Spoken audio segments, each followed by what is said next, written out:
Well, we started many years ago, and we went to Europe first, and they were very interested. And so we suddenly started to distribute it in France, and Italy, and Spain, and the Netherlands, and it became very popular. In France, it became one of the most popular appliances that was used over there to finish up orthodontic cases, basically.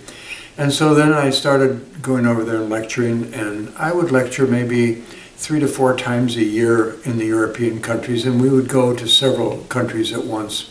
And then later on, we went into Finland, we went into Denmark and the United Kingdom and Switzerland, and we gave lectures there. And then pretty soon we started to go to other countries where some of these dealers had, interest in it, such as Japan and Taiwan, Korea, Australia.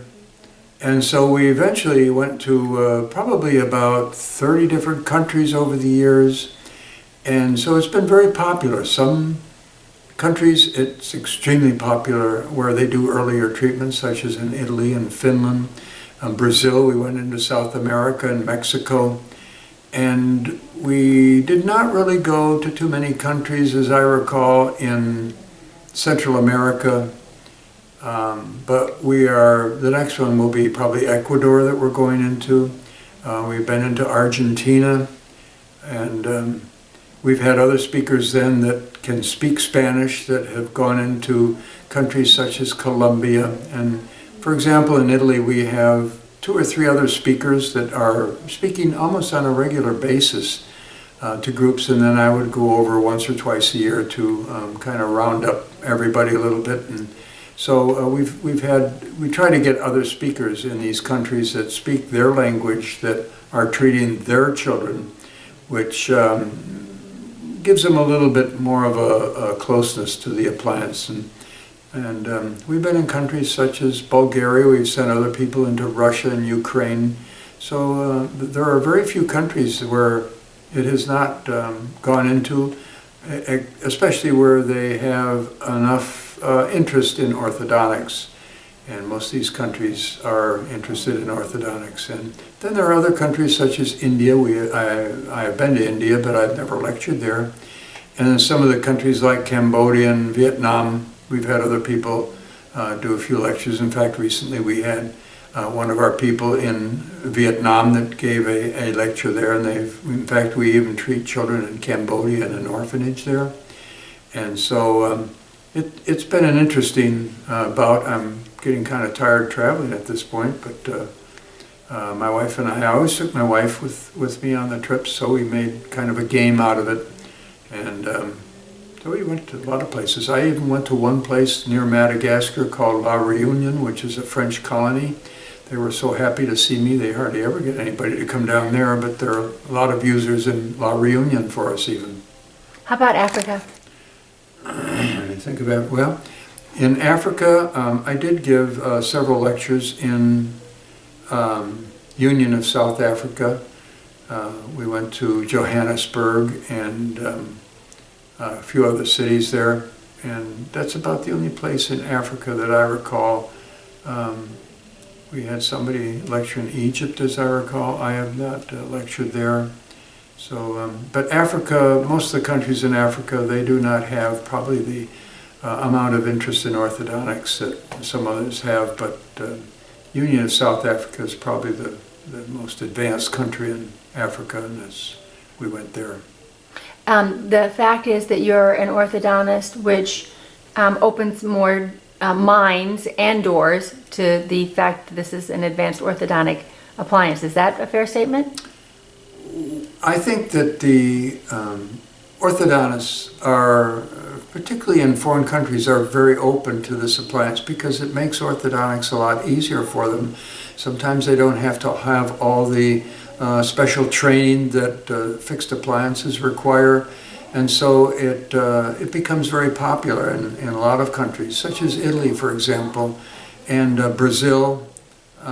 These countries, Spain, they do not have the type of formal education perhaps that we have here.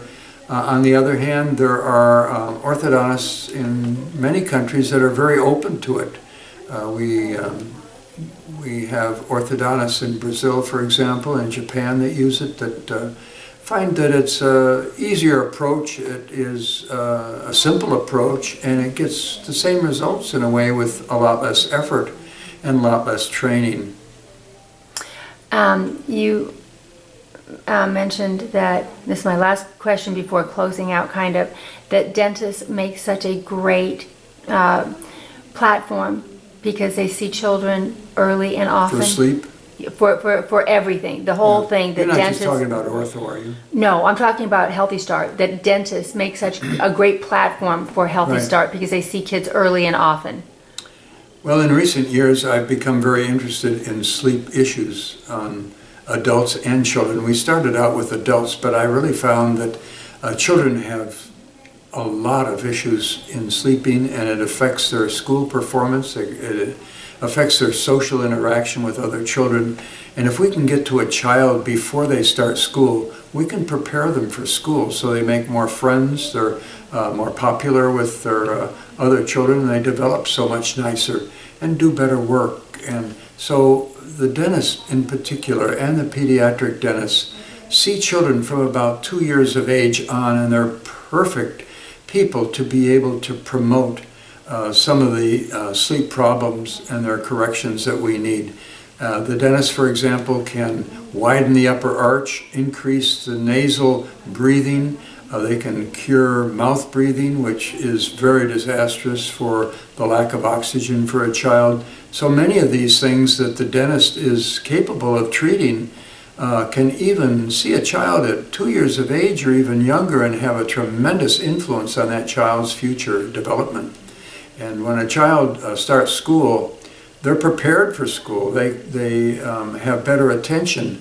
They're not hyperactive. They're not a problem for the school teachers. Some of these children are absolute terrible in school. And as it goes on, they become more and more serious problems that develop. And by the time they're in high school, they sometimes are resistant to police and get in trouble, put in jail and so forth. And so we want to treat these children at a young age, get them started before they start school, which makes a better future for them. Brilliant. Okay, I got to tell you that everybody, when they're talking about you, they say you're a genius, and there is no question about that. And, you know, in terms of impact, when you look back at your career and what you've done, you know, how do you feel about all the accomplishment? I don't know how I can talk about that too much. But Okay, you don't... Well, I started teaching in orthodontics at Northwestern University, and I became interested in growth and development, and I became interested in statistical changes that are occurring, and one thing led to another. And as I became interested in other fields, all of these things seemed to come together. And as far as doing orthodontics, I've always wanted to do something in the simplest and easiest way that would benefit the patient or benefit the amount of fee that a patient has to pay, so it would open up orthodontics to much larger segments of children that never have that opportunity. And as I developed that, I found that every time I looked at something, even in my own practice, that was so complicated and convoluted to get some change, sometimes an easy way of doing it would come to my mind, and then I would work on that. And I would never take no for an answer from anybody, because there's always a way to solve a problem. And if you can solve some of these problems little by little, I became interested in orthodontics at different ages, and suddenly we started doing it at 5 to 7 years of age, which I really think that in future years orthodontics will have to be done at that young age, because it is so simple and it gives a perfect result and doesn't relapse. Then I became interested in sleep issues for children, and to me that is a huge factor for a child's success in life. If we can improve that, what a wonderful benefit for children if you can change their life pattern, the way they relate to other children and how they do in school and so forth. So children are the answer because they're so easy to treat and things work a lot faster and more complete when you can prevent something in the first place. So you addressed it with the perfect kind of historical, just history of how all this came together. So I can't think of anything else. Little by little, one thing leads to another. Everything in orthodontics and everything in the human body is interreacted with things. And for example, when we advance the lower jaw and bring it forward, create growth, we create more growth in the lower jaw when we do that. I could never understand why we ever did that, but when I look at sleep issues, to bring the mandible forward, bring the lower jaw forward, you open up the airway, which brings more oxygen into the lungs, which affects the brain, the immune system, the endocrine system. There are 600 hormones in the human body. We have no idea what all these effects have on young children, for example, that are affected from birth on.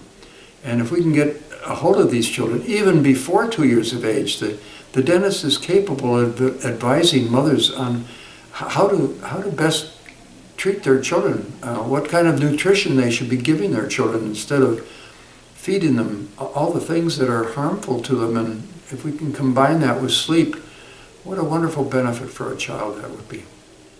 Perfect. Thank you. Thank you for taking care of my grandkids. Huh? Thank you for taking care of my grandkids. They're not taken care of yet. Well, but you're taking care of them. We got to make sure they finish. I'm going to do that. I didn't see them today. No, they're flying in tonight. Oh, I thought you Yeah. were going to bring them today. No, they're flying in tonight, Oh. and then and they have to fly into LAX because